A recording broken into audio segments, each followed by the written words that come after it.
Bem-vindo ao estudo do Vem e Segue-me do dia 21 de agosto. Meu nome é Vanderlei. Você pode acompanhar esse estudo do Vem e Segue-me aqui comigo todos os dias na Rádio Sud no horário meio-dia e 9 horas da noite, ou também aqui no meu canal no YouTube, Escola Dominical Brasil. A partir das 4 horas da manhã eu já deixo esse conteúdo aqui disponível para que nós possamos estudar junto. Hoje vou começar o estudo aqui em Elamã, capítulo 4, versículo 18. O que está acontecendo aqui é que os lamanitas haviam invadido muitas cidades ali que eram dos nefitas, né? E haviam invadido a capital ali, que era Zanaela, muitas cidades fortificadas, mais da metade das cidades ali haviam sido perdidas ali pelos nefitas, né? Os lamanitas dominaram essas cidades a tal ponto que os nefitas se viram numa condição tão difícil que eles achavam que podiam ser extintos da face da terra ali por causa de tantos lamanitas e a vitória que os lamanitas estava tendo sobre ele. Nunca na história dos nefitas os lamanitas tiveram tanto poder, né, sobre os nefitas ali.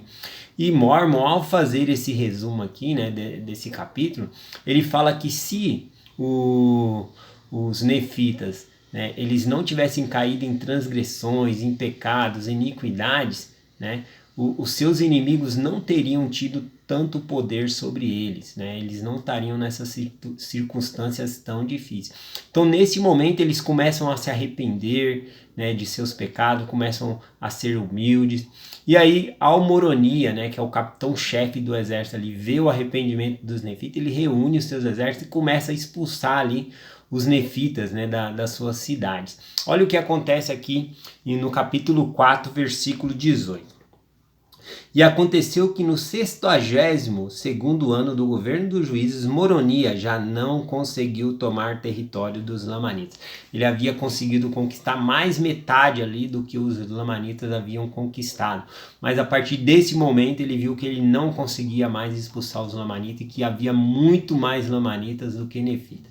E ainda assim eles estavam naquela circunstância com medo de ser extinto, né, da face da terra, por causa que eles não conseguiam mais expulsar os lamanitas de sua cidade. E o que acontece em meio a essa guerra, né, que eles veem impossível, né, sair do domínio ali dos lamanitas, de recuperar suas terras de novo, e tentam conservar só metade das terras ali que eles têm ainda com medo. Nesse momento, Nefe, né, que faz parte do governo dos juízes ali, ele é o juiz supremo, Nefe, filho de Elamã, ele abandona, né, por causa da iniquidade do povo ali, ele abandona a cadeira de juiz, né, ele dá para outro governar no lugar dele, e ele dedica todo o resto da sua vida à pregação do evangelho. E o mesmo faz o seu irmão Leí. E junto eles saem pregando ali o evangelho, né, eles pregam entre os nefitas, depois eles vão para a cidade de Zanaela. A cidade de Zanaela, né, podemos dizer que era a capital ali dos nefitas. Mas agora, nesse momento, havia sido tomada pelos lamanitas. Então quem vivia lá eram os lamanitas. E eles entraram entre os lamanitas e começaram a pregar a palavra de Deus com tal poder que 8.000, né, dos lamanitas que viviam ali na cidade de Zanaela, eles foram convertidos e foram batizados, né, para o Senhor, fazendo um convênio com o Senhor. E da cidade de Zanaela eles partem realmente lá para dentro da cidade dos nefitas e começam a pregar o evangelho. Um exército lamanitas, eles capturam Nefe e Leí e colocam eles na prisão durante vários dias ali. E depois, quando eles decidem ir lá e matar Nefe e Leí, o que acontece que antes deles pôr a mão lá em Nefe e Leí para matá-los, uma nuvem de escuridão cobre, né, a prisão.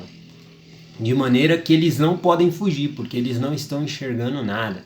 E aí, existia entre eles ali, né, eram cerca de 300 pessoas que estavam nessa experiência aqui, e existia um entre eles chamado Aminadab, que era um dissidente dos nefitas, né? Antigamente também ele pertencia à Igreja de Deus, mas ele se afastou, né, e foi viver lá entre os lamanitas. Então, hoje em dia nós poderíamos dizer que é um membro menos ativo na igreja, que não frequenta as reuniões, que abandonou o evangelho de Jesus Cristo, né, que não vive mais nas atividades da igreja, não toma o sacramento. Então, Aminadab era esse tipo de pessoa. E ao viver essa experiência na nuvem de escuridão, ele prestou atenção ali, né, ele se esforçou, prestou atenção, e ele viu Nefe e Leí, né? E eles estavam circundados de fogo ali, só que o fogo não os queimava, né? E ele viu que Nefe e Leí eles estavam falando, conversando com o anjo. Então ele pede a atenção dos outros lamanitas ali, para que eles pudessem olhar para Nefe e Leí em meio àquela nuvem de escuridão, e todos olharam, né? E aí começaram a ver que eles estavam conversando com alguém ali. Eles perguntam com quem está conversando, né, esses homens, né? Então aqui no capítulo 5, o versículo 39 e 41 diz assim: é Aminadab respondendo. Ora, o homem era Aminadab. Aminadab disse-lhe: conversam com os anjos de Deus. E aconteceu que os lamanitas lhe perguntaram: o que faremos para que esta nuvem de escuridão que nos cobre seja removida? Aminadab respondeu-lhe: deveis arrepender-vos e clamar a vós até que tenhais fé em Cristo, sobre quem vos ensinaram Alma, Amoleques e Zirom. E quando fizerdes isto, a nuvem de escuridão que vos cobre será removida. Então é interessante que Aminadab, ao ter pertencido à igreja de Deus antigamente, ele sabia o que os lamanitas tinham que fazer para que a nuvem de escuridão saísse, né, para que eles pudessem enxergar novamente ali. E foi isso que eles fizeram, eles seguiram a instrução ali, começaram a orar, né, e crer nas palavras que haviam sido ensinadas antes por Alma, Amoleques e Zirom, e crendo em Jesus Cristo. E quando eles fizeram isso, a nuvem de escuridão saiu do meio deles, né? E por conta dessa experiência aqui, todos esses aqui eram aproximadamente 300 lamanitas que estavam vivenciando essa experiência, eles se converteram ao Senhor. E todos eles saíram na terra ali dos lamanitas prestando o seu testemunho do que havia acontecido, e muitos acreditaram em suas palavras e se converteram também. Então começou a haver uma obra missionária gigantesca ali por conta desses 300 que se arrependeram. E Nefe e Leí também começaram a continuar a pregação do evangelho ali. Então nós podemos ver que no começo aqui, né, era impossível para Moroni, o capitão-chefe, conseguir tirar os lamanitas de suas terras ali. Mas olha só o que acontece aqui no versículo 51 e 52, diz assim: e todos os que se convenceram, né, abandonaram suas armas de guerra, bem como seu ódio e as tradições de seus pais. E aconteceu que devolveram aos nefitas a terras de sua herança, né? Ou seja, por causa da palavra de Deus, eles abandonaram seu ódio, né, contra os nefitas ali, as tradições de seus pais, e devolveram aos nefitas essas cidades que nós havíamos tomado de vocês, pega de volta, não nos pertence.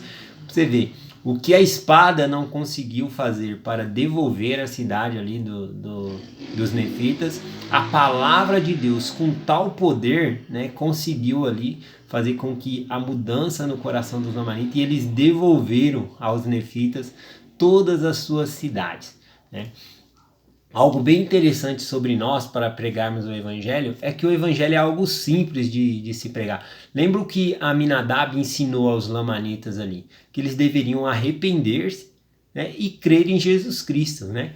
E aqueles 300 saíram pregando exatamente o que eles fizeram, né? Que surtiu efeito nele, que todos os lamanitas deveriam se arrepender e crer em Jesus Cristo. E após, né, eles terem feito isso, esse arrependimento e crerem em Jesus Cristo, veja que eles modificaram o jeito deles e eles devolveram lá a terra do nefitas. Eles se tornaram mais dignos do que os próprios nefitas, né? Ou seja, eles estavam num padrão de dignidade superior ao dos nefitas nesse momento. Então é algo para nós pensarmos aqui. Para terminar essa mensagem, eu vou compartilhar aqui Alma capítulo 31, versículo 5, que fala sobre esse poder da palavra, né? Diz assim: ora, como a pregação da palavra exercia uma grande influência sobre o povo, levando-o a praticar o que era justo, sim, surtia um efeito mais poderoso sobre a mente do povo do que uma espada ou qualquer outra coisa que lhe houvesse acontecido. A alma, portanto, pensou que seria aconselhável pôr à prova a virtude e a palavra de Deus. Então nós podemos dizer que a palavra de Deus ela é mais poderosa do que a espada e que surtiu um grande efeito no coração das pessoas, de maneira que os lamanitas eles devolveram a cidade ali dos nefitas. Então o que nós devemos fazer é isso, compartilhar a palavra de Deus com as pessoas. Nós temos especialistas, que é os missionários de tempo integral. Então é convidar as pessoas para ouvir as mensagens dos missionários. Nessa época eu ouvi por meio da mensagem, por meio do WhatsApp. Né? Deixa o Senhor trabalhar no coração do povo. Então eu faço esse desafio para que nós possamos compartilhar a palavra de Deus e compartilhar de maneira simples, né? Falar sobre arrependimento, falar sobre a fé em Jesus Cristo e convidar as pessoas para ouvir as mensagens dos missionários. Eu deixo esse desafio, essa mensagem, em nome de Jesus Cristo. Amém. Até amanhã.